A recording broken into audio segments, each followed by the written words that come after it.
어벤져스와 어벤져스 에이지 오브 울트론의 큰 차이점 중 하나는 어벤져스가 마블 시네마틱 유니버스 1단계를 마무리하는 영화였던 것과는 달리 어벤져스 에이지 오브 울트론은 마블 시네마틱 유니버스 2단계의 마지막 영화가 아니라는 것입니다. 그렇다면 어떤 영화가 그 역할을 하게 될까요? 바로 7월에 개봉할 예정인 앤트맨입니다. 그런데 앤트맨은 제작 초기에 불안한 소식이 날아들었습니다. 앤트맨에 지대한 관심을 표하면서 감독을 맡았던 에드가 라이트가 의견 차이로 인해 그만 하차하고 말았던 것입니다.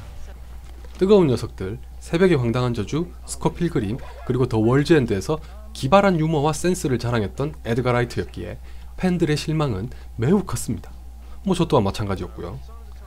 이 때문에 각본과 일정이 바뀌면서 배우들까지 몇 명 하차해야만 했습니다.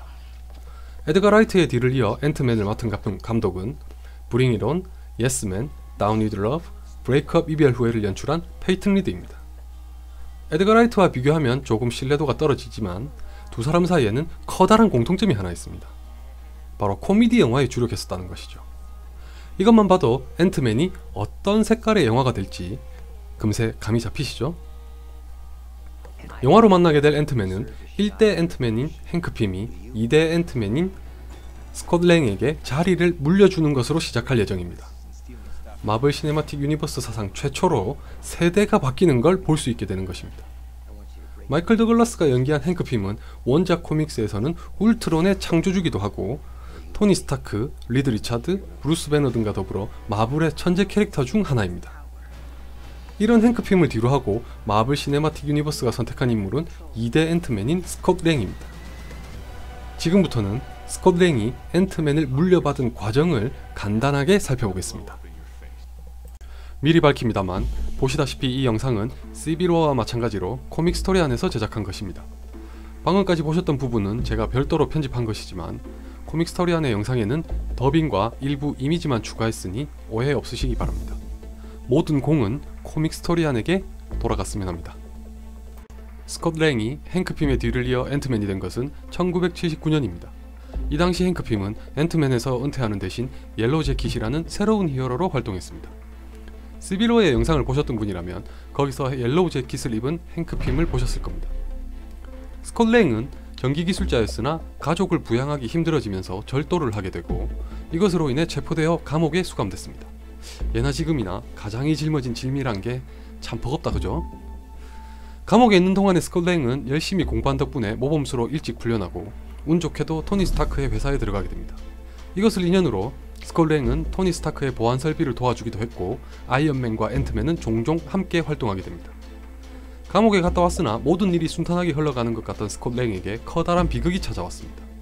바로 그가 애지중지하는 딸이 희귀한 심장병에 걸려 죽어가고 있었던 것입니다. 딸의 병원비를 감당하지 못한 스콧 랭은 결국 또다시 범죄에 발을 들이기로 결심합니다. 토니 스타크에게 잘 말했으면 도와줬을 텐데 안타깝네요. 하긴 그렇게 됐다면 스콧 랭의 앤트맨은 없었을 수도 있겠죠. 아무튼 스콧 랭은 자신의 딸을 살릴 수 있는 유능한 의사가 있다는 소식을 접합니다. 에리카 손드하임이라는 이 의사는 하필 역시 심장에 문제가 있던 데런 크로스에 의해 납치되고 말았습니다. 에리카 손드하임을 구해내기 위해 스콧은 행크 핌의 집에 침입해 앤트맨 수트를 훔칩니다. 행크 핌은 이 사실을 알고 있었지만 스콧이 과연 앤트맨 수트로 무엇을 할지 지켜보기로 하고 모르는 척합니다.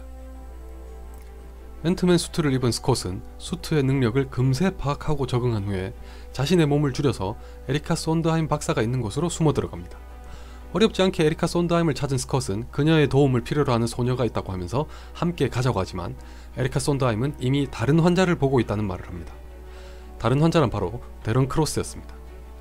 참고로 말씀드리면 다른 에피소드에서는 에리카 손드하임이 토니 스타크와 스콧 랭의 요청으로 인해 브루스 배너의 몸에 심장 박동 조절 장치를 이식하기도 합니다. 브루스 배너가 헐크로 변하는 것을 막기 위한 것이었죠. 이 얘기는 다음에 또 다시 하기로 하고, 에리카 손드하임과 실랑이를 벌이던 사이에 자리에서 일어난 데런 크로스를 보고 스콧은 그와 싸우려고 하지만 도리어 잡히고 말았습니다. 데런 크로스는 스콧에게 자신이 누군지를 밝힙니다. 크로스 테크놀로지컬 엔터프라이즈의 대표인 데런 크로스는 이 자리에 오르기까지 무리하게 일을 한 것이 원인이 되어 심장에 이상이 생겼습니다.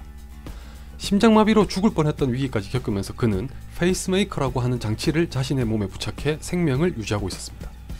그러나 이 장치는 데런 크로스의 몸에 돌연변이 반응을 불러일으켰고 여러가지 부작용이 발생하면서 지금과 같은 붉고 커다란 몸을 가진 인간이 됐던 것입니다.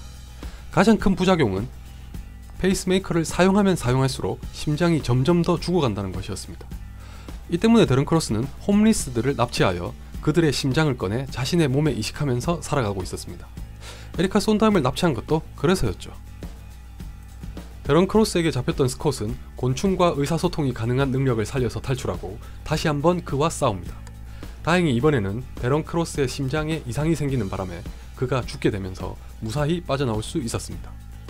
에리카 손드하임은 이리하여 스콧 랭의 딸인 캐시 랭에게 성공적으로 수술을 마칠 수 있었습니다. 딸의 목숨을 구한 스콧은 행크 핌에게 앤트맨 수트를 돌려주고 자신이 훔쳤다는 것을 자백하려고 했습니다. 그런데 이 모든 것을 알고 있던 행크 핌은 뜻밖에도 넣어둬 라고 말합니다. 비록 절도한 것이지만 좋은 의도였던 것을 감안하여 스콧이 계속해서 지금처럼 정의로운 앤트맨으로 활동하길 바란 것이었습니다. 이렇게 해서 정식으로 스콧 랭은 2대 앤트맨이 됐습니다. 여기까지는 코믹스에서 1대 앤트맨과 2대 앤트맨이 자리를 맞바꾸는 이야기였습니다. 영화에서는 당연히 어떻게 될지 아직은 알 수가 없겠죠. 대신 예고편을 보면 몇 가지 비슷한 점은 보입니다. 당연하게도 행크 핌과 스콧 랭이 있고 데런 크로스도 앤트맨에 등장하지만 원작과는 차이가 있습니다. 우선 행크 핌은 스콧 랭을 유심히 지켜보다가 그를 앤트맨으로 스카우트했습니다. 그리고 이 이미지에서 뒤에 글자를 보시면 핌 테크놀로지라는 걸 볼 수 있습니다. 원작과 달리 데런 크로스가 크로스 테크놀로지컬 엔터프라이즈의 대표는 아니란 거죠. 아우씨, 이름이 왜 이렇게 길고 어려운지 짜증났는데 잘됐다. 그리고 원작에서는 행크 핌이 옐로우 재킷이지만 영화에서는 데런 크로스로 바뀌었습니다.